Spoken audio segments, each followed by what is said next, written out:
पुरस्कार दुनिया ऑफिशियल में खुश आमदीद।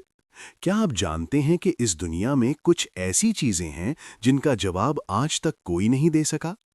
आज हम उन्हीं में से एक पर बात करेंगे। हज़रत सुलेमान अलैहिस्सलाम और जिनों की सल्तनत का किस्सा। आगाज। एक सल्तनत थी जो इंसानों से शुरू नहीं हुई थी। हवा उसकी फौज थी, जिन उसके गुलाम थे, परिंदे उसके कासिद थे, और एक इंसान इस सब का बादशाह था।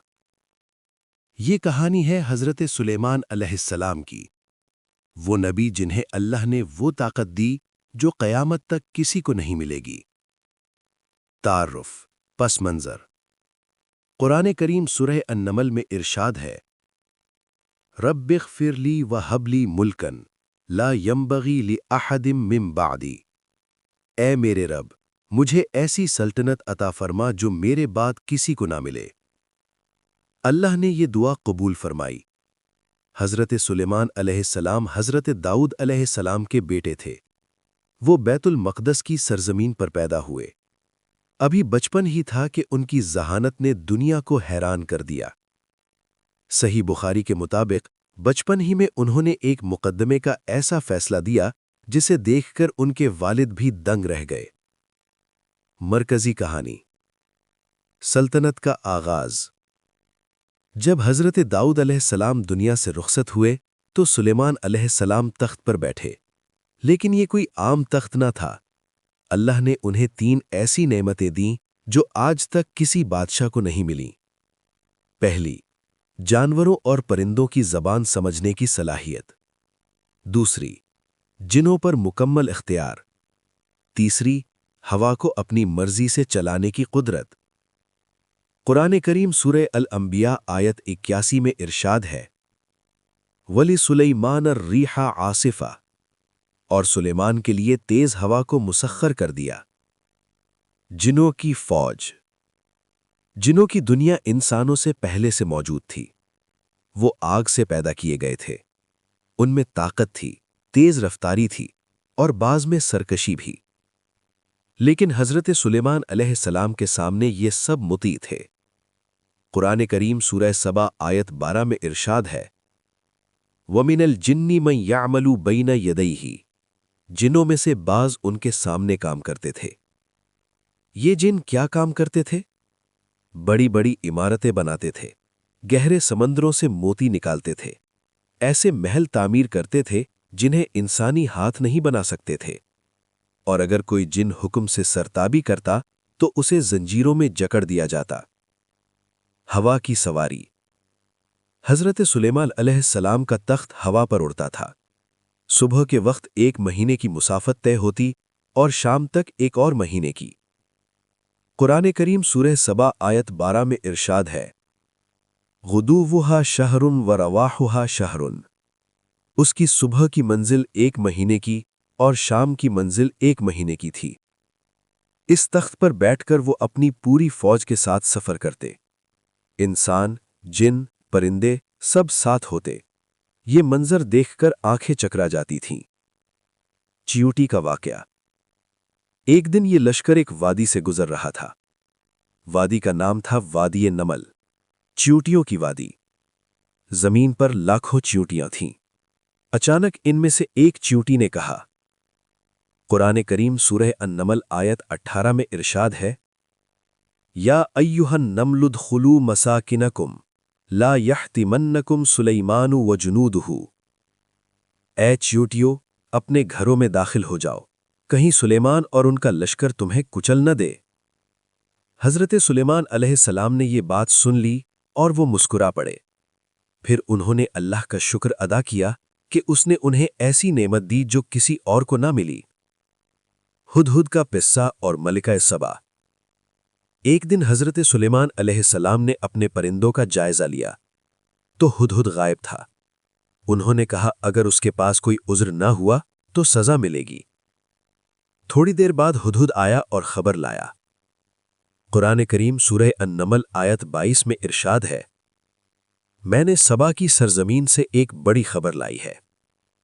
वहां एक औरत हुकूमत करती है, उसका नाम बिल्कीस है। اس کے پاس عظیم تخت ہے اور وہ سورج کو سجدہ کرتی ہے۔ حضرت سلیمان علیہ السلام نے ہدہد کے ہاتھ خط بھیجا۔ خط میں لکھا، بسم اللہ الرحمن الرحیم، اللہ کے نام سے، سرکشی مت کرو اور مسلمان ہو کر میرے پاس آؤ۔ بلقیس نے خط پڑھا، اپنے درباریوں سے مشورہ کیا اور آخرکار خود چل کر آنے کا فیصلہ کیا۔ تخت بلقیس کا معجزہ۔ جب بلقیس کے آنے کی خبر ملی تو حضرت سلیمان علیہ السلام نے دربار میں سوال کیا، کون ہے جو بلقیس کے آنے سے پہلے اس کا تخت یہاں لا سکتا ہے؟ ایک طاقتور جن نے کہا۔ قرآن کریم سورہ النمل آیت 39 میں ارشاد ہے، میں آپ کے اٹھنے سے پہلے لا سکتا ہوں اور میں طاقتور اور امانت دار ہوں۔ لیکن ایک اور شخص نے، جس کے پاس کتاب کا علم تھا، کہا، میں آنکھ جھپکنے سے پہلے لا سکتا ہوں۔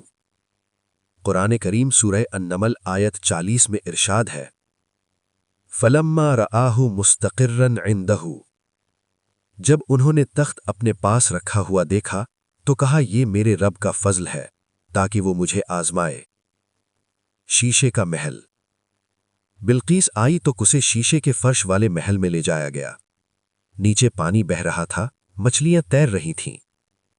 بلقیس نے سمجھا پانی ہے، پائنچے اٹھا لیے۔ قرآن کریم سورہ النمل آیت 44 میں ارشاد ہے، حضرت سلیمان علیہ السلام نے کہا، یہ شیشے کا فرش ہے۔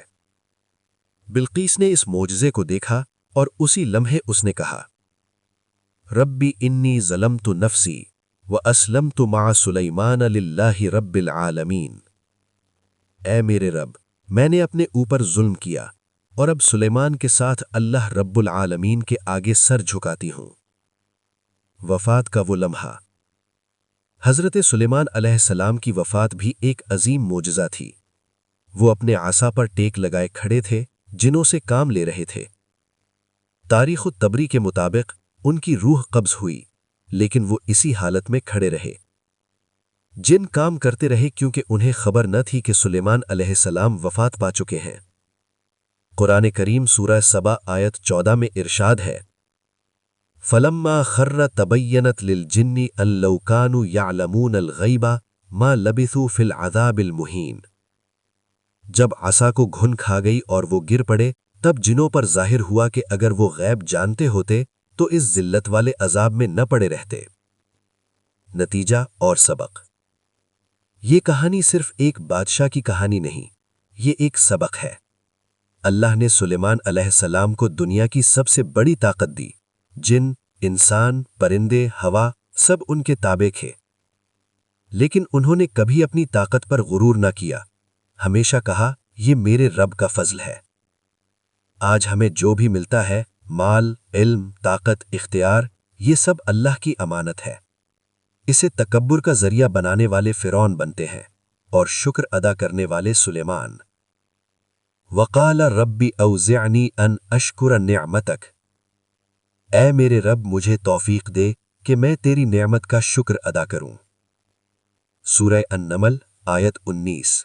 اگر آپ کو ہماری یہ ویڈیو پسند آئی ہے تو لائک ضرور کریں، اور اگر آپ چاہتے ہیں کہ ایسے پراسرار راز آپ تک پہنچتے رہیں تو کسی بھی واقعے کا نام نیچے کامنٹ باکس میں لکھیں۔ ابھی سبسکرائب کریں اور بیل آئیکن دبائیں۔ پراسرار دنیا آفیشل آپ کا انتظار کرتی رہے گی۔ خدا آپ کا حامی و ناصر ہو۔